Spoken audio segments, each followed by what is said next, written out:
A headline scrolls across your feed. New study shows this food cuts your risk of an early death. It sounds authoritative.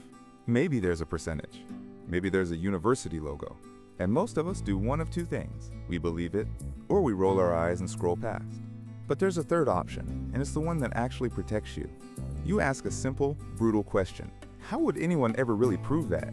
Think about it for a second. You can't rewind a person's life, feed them the food in one version and not in another, and see which version dies sooner.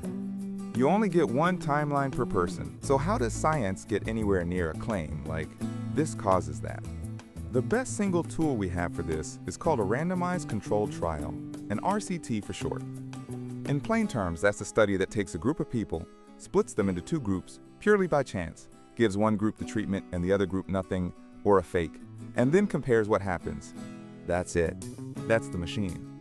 And here's the verdict of this whole video, stated up front so you're not waiting for it. Randomization, that coin flip step, is a genuinely clever trick. It does something no amount of careful observation can do. That's why RCTs sit at the top of the evidence pile. But the exact same design that makes them so trustworthy also puts a hard ceiling on what they can tell you. So proven in a trial is never the end of the conversation. It's the start of a smarter one. Here's what this video will give you. First, why we can't just run an experiment for every question we care about. Second, the core trick, why flipping a coin cancels out even the hidden factors nobody knew to look for. Third, the supporting parts of the design, like blinding and placebos, and a specific problem each one solves.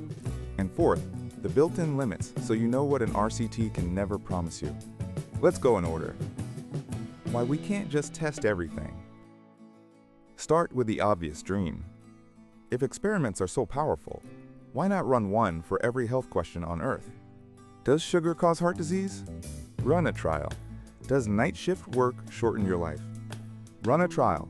The reason we don't comes down to three walls: ethics, cost, and time. Ethics is the biggest. To run a clean experiment, you'd have to assign people at random to the thing you're testing.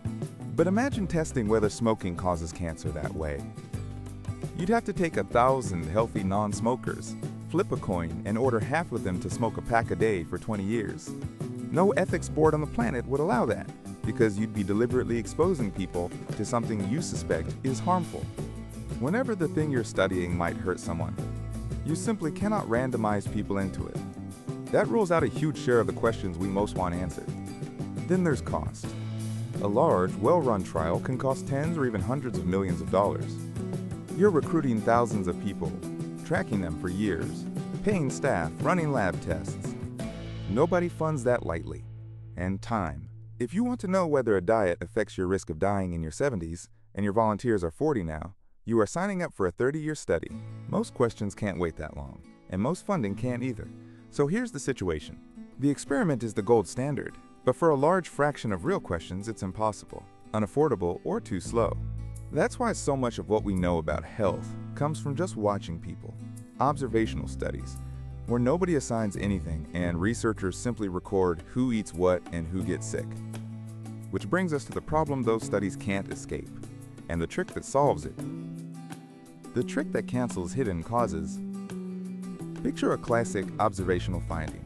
Researchers follow tens of thousands of people and notice that those who drink red wine in moderation have healthier hearts than those who don't. The headline writes itself, "Wine protects your heart." But here's the trap. The wine drinkers and the non-drinkers differ in 100 ways that have nothing to do with wine. People who can afford nice wine and drink it moderately also tend to have more money, better health care, more education, less physically punishing jobs, better diets. Any one of those could be the real reason their hearts are healthier. In research language, these are confounders, hidden third factors that influence the outcome and get tangled up with the thing you're actually studying.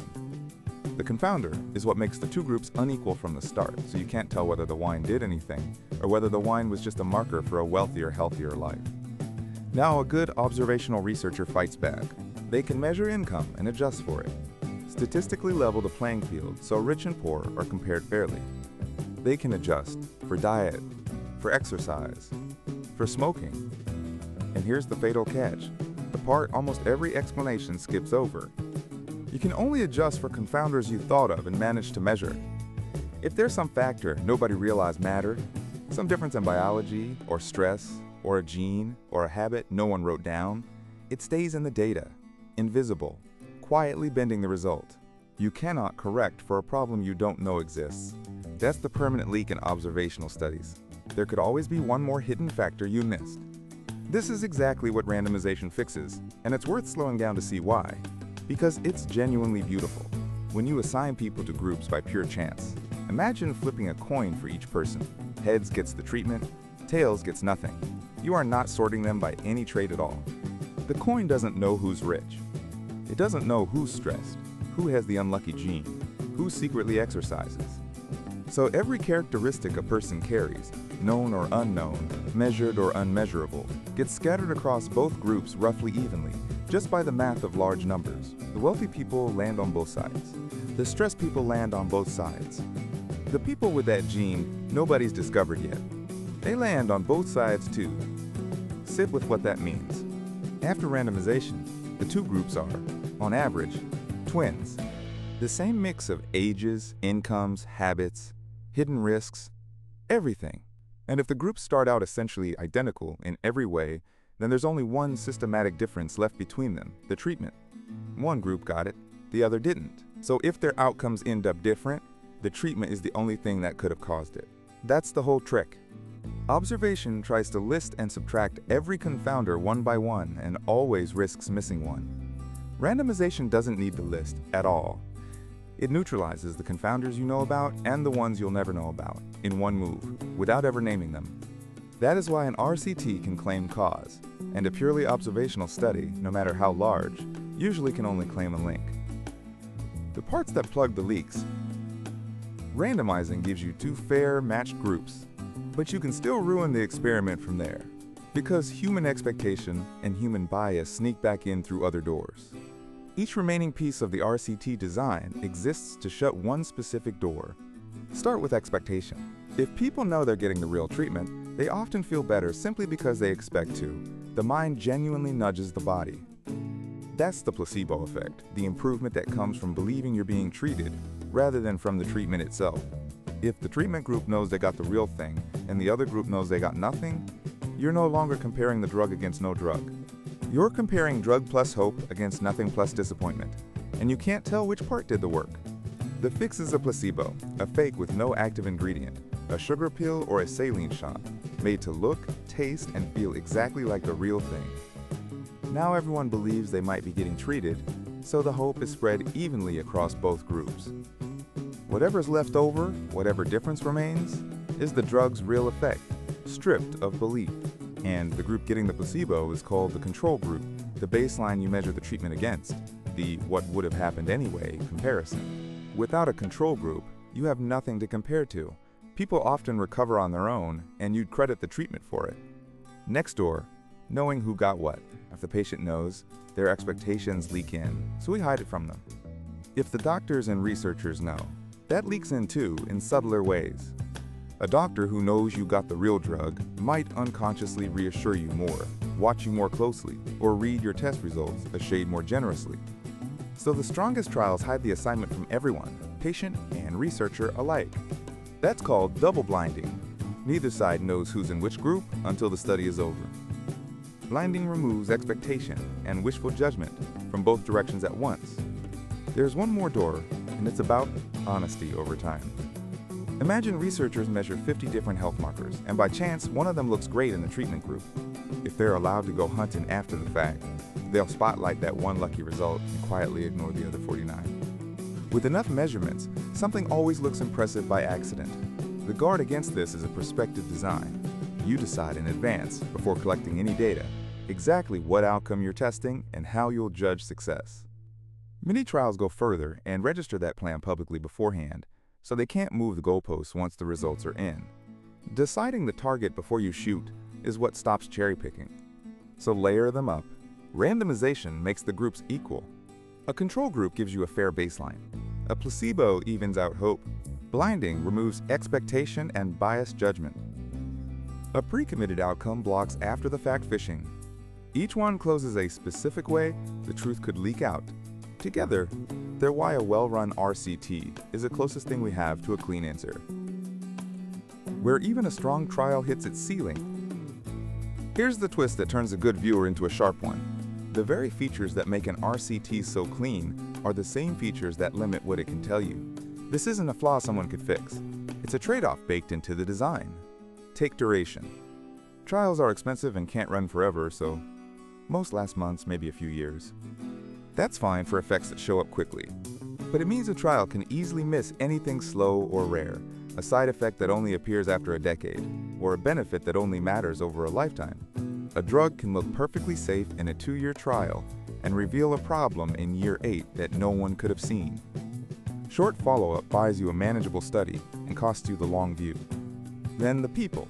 To keep a trial clean, researchers often recruit a narrow, carefully chosen group, say adults aged 40 to 60 with one specific condition and no other illnesses. That tight selection makes the result crisp, because you've removed a lot of messy variation. But real patients aren't tidy. They're older, younger, pregnant, on 5 other medications, living with 3 conditions at once. A treatment proven in a clean, selected group may behave differently in the messy general population. This is the problem of generalizing, of whether a result actually transfers to people outside the study. The famous cases where a trial's promising result fizzled in the wider world usually trace back to exactly this. The volunteers weren't a mirror of the people who'd eventually use the treatment. Add small samples. Many trials, held back by costs, enroll a few hundred people. That's often too few to catch a side effect that strikes 1 in 10,000. Add cost itself, which quietly decides which questions get studied at all. Profitable treatments get big trials. Unglamorous ones may never get tested.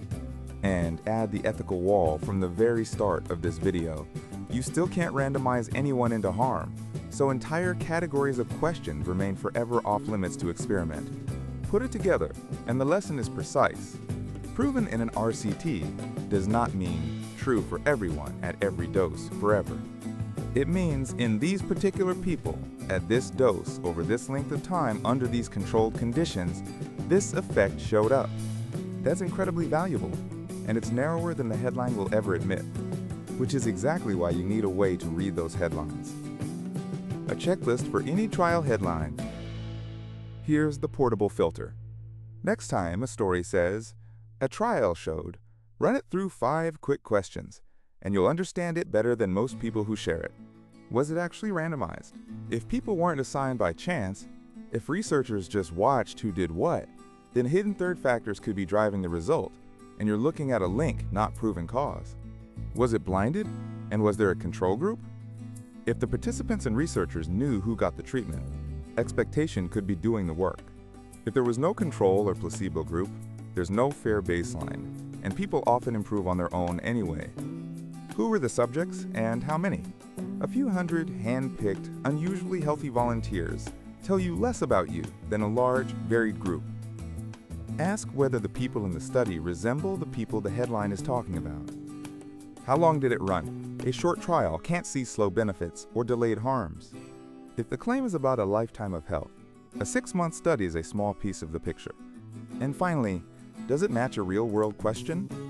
A result in narrowly selected patients under controlled conditions may not transfer to messy everyday life. Ask on whom, for how long, and at what dose before you let one study change what you do. 5 questions. Randomized? Blinded and controlled? Who and how many? How long? And does it fit the real question? That's the whole filter, and it's reusable on every trial you'll ever read about. One last thing worth keeping straight. This video was about the experiment, how randomization proves cause and where it stops. The deeper distinction between correlation and causation, why a link between two things isn't proof one causes the other, is a companion idea. If you want that piece in full, it's the natural next watch. But you're already ahead of the game. The next time a study proves a food or a pill will change your life, you won't just believe it or dismiss it. You'll ask how they knew. And now you actually understand the answer. Thanks for watching. If you like health claims explained with the reasoning and the citations behind them, consider subscribing to Why Cited. The papers are always linked below so you can check the sources yourself. And there's plenty more here to keep exploring whenever you're curious.